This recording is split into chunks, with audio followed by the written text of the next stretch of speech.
Cegah tawuran, Kapolda minta orang tua awasi bermain anak.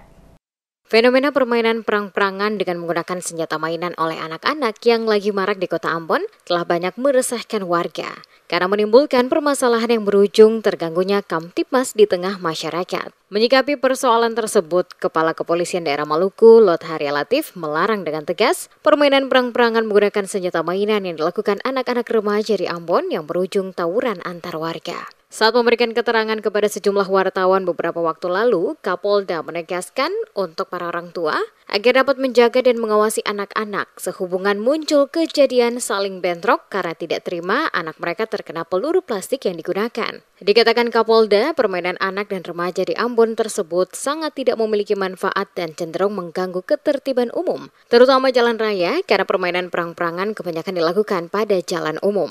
Oleh karena itu, peran orang tua sangat penting untuk mencegah agar anak-anak mereka tidak ikut-ikutan permainan tawuran atau perang-perangan tersebut. Selain tidak mendidik, permainan tersebut berpotensi menimbulkan konflik atau rusuh di masyarakat.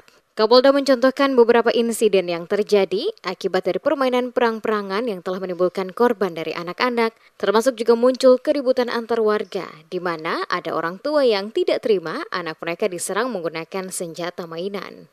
Tua harus agak lebih ekstra ngawasi anak-anak. Sekarang anak-anak ini banyak mereka main kayak perang-perangan di kampung. Kadang-kadang sampai tengah malam. Jadi peran orang tua harus benar-benar anak-anak itu ya kalau sudah malam di rumah lah. Jangan dibiarkan berkeliaran sampai tengah malam. Itu memicu beberapa kali kasus kejadian di sini diawali seperti itu. Kan tidak mungkin polisi setiap hari menjaga, tapi peran orang tua ini penting. Kalau yang lebih baik edukasi. Memang ini liburan kan masih panjang ini, masuk sekolah kan tanggal 22. Justru orang tua harus sekarang menjaga lah anaknya. Kayak kemarin kasihan sampai ada anak juga jadi korban, ya kan? Seperti diketahui, dalam beberapa pekan terakhir ini muncul kejadian di sejumlah lokasi dalam Kota Ambon. Saling serang menggunakan senjata mainan oleh anak-anak. Selain mengganggu ketertiban umum, akibat permainan tersebut juga telah menimbulkan korban.